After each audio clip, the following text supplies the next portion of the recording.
Fly Me to the Moon فيلم كوميدي رومانسي فضائي من بطولة شانون تيتم وسكارليت جوهانسون وودي هارلسون ومن إخراج جريج برلانتي، واخد تصنيف PG-13 مناسب للمشاهدة العائلية، عامل تقييم حوالي 6.5 على IMDb ومدته 2:10 دقايق. تقدر دلوقتي تشوفه في السينمات ولكن قريب هيتعرض على أبل TV بلس. الفيلم من إنتاج شركة كولومبيا بيكتشرز اللي السنة دي بتكمل معانا 100 سنة في سوق شركات إنتاج الأفلام. سقفة كبيرة يا جماعة.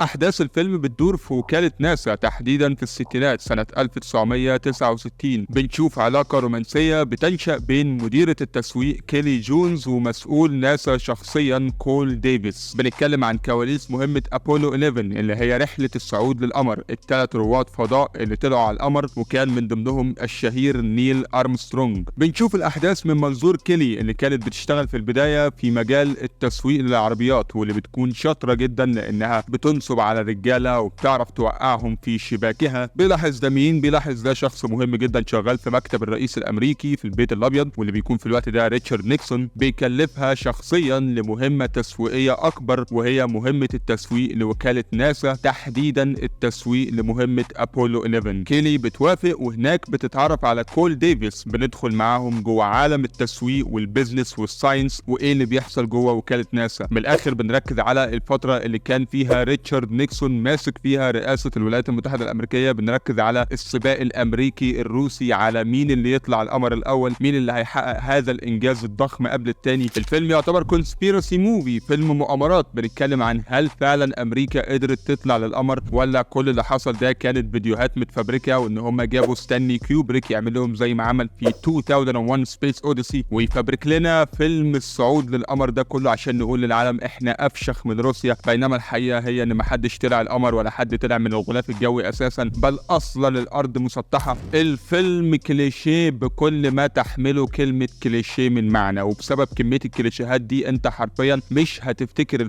الفيلم فورجيتابل. انا حرفيا لسه طالع من الفيلم واوريدي بدات انسى 90% من الاحداث. المفروض ان الفيلم روم كوم او رومانتك كوميدي، عندنا علاقه بين شانون تيتم وسكارليت جوهانسون لايقين على بعض، ادائهم الرومانسي حلو، المشاهد بينهم روشه ولطيفه، ولكن الفيلم ما عندوش وقت يركز عليهم. الفيلم عن الفضاء والصعود للقمر وبتاع، العلاقه بينهم ما خدتش حقها خالص. بس بصراحه بالنسبه للتمثيل شانون تيتم اداؤه تشارمينج جدا، دي حتته اصلا افلام الروم كوم محدش يقدر يعلي عليه فيها. وودي هارلسون كالعاده اداؤه خرافي، انا بحب الراجل ده اصلا. وسكارليت جوهانسون از سبيكتاكولر، مزه مهلبيه حته بسبوسه بجد. فعلا كل ما بتطلع في مشهد انت لازم هتركز حقيقي. في كاركتر ديزاين ممتاز هنا، قصه الشعر مع الميك اب مع اللبس اللي بتلبسه، طبعا مع ادائها اللولبي وحركاتها دي. الوليه واخده الفيلم كله لحسابها بروح امها. ما ننساش ان الفيلم كوميدي، الطابع الكوميدي مسيطر على الحوارات والسيناريو بين الشخصيات، بس بصراحه كوميديا قليله جدا ومستواها ضعيف. الفيلم برضو ما عندوش وقت يركز على الكوميديا، عشان كده ما اقدرش اعتبره فيلم روم كوم قوي، هو فيلم فضاء. لكن الحق يقال جميع الافيهات اللي طلعوها على ريتشارد نيكسون في الفيلم ده ما فشلتش ابدا انها تضحكني. الراجل مش سايبينه في حاله، طبعا هم اغلبهم نسويين وفيمينست والكلام ده، والراجل ده غالبا كان ذكوري شويه فجايبينه بقى ماسكينه تهزيق زي الاقرع المكسيكي كده. اكبر ميزه في الفيلم كله بالنسبه لي هي الاخراج والتصوير والانتاج. الفيلم ميزانيته 100 مليون دولار، شيء طبيعي يعني. عندك تجسيد مبهر جدا لحقبه الستينات، الصوره السينمائيه بيرفكت من ناحيه الازياء وقصات الشعر والعربيات والبيوت والشوارع، وكمان طريقه كلام الشخصيات. قدروا فعلا يحسسوك ان الفيلم ده معمول في الستينات، ما قدرتش امسك عليه خالص انه معمول في 2024 عادي. نفس الكلام في فيلم ذا بايك رايدرز، كنت عامل له ريفيو هسيبه لكم في الاي اللي فوق. الفيلمين دول ممتازين بصراحه في تجسيد حقبه الستينات في امريكا. هل انصح بمشاهده الفيلم في السينما؟ بصراحه هو حلو وممتع خفيف، مش عظيم ومؤثر، بس لو شفته في السينما مع عيلتك او اصحابك هتقضوا وقت ممتع. وممكن بعد ما تطلعوا من الفيلم تخشوا في نقاشات لا نهائيه عن هل الارض كرويه ولا مسطحه. لو انت من اصحاب نظريه الارض مسطحه بلاش تدخل الفيلم ده، هيعصبك قوي، هتبقى قاعد طول الوقت تقول يا سلام عبيط انا بقى عشان اصدق الكلام ده. لو ما قدرتش تشوفه في السينما هيبقى وجبه خفيفه ولذيذه جدا لو شفته بلوراي او لما ينزل على ابل تي في بلس السهره او يوم جمعه. الفيلم مش هيخليك تندم انك ضيعت فيه وقت. فيلم فلاي مي تو ذا مون تقييمي ليه 7/10، يستاهل تشوفه ولكن ما تحطش عليه توقعات اكبر من حجمه. دي كل حاجه كنت عاوز اقولها على الفيلم ده. قولوا لي رايكم في الكومنتات، وما تنسوش لايك وشير والجرس والحاجات دي، واشوفكم في الفيديو اللي بعده.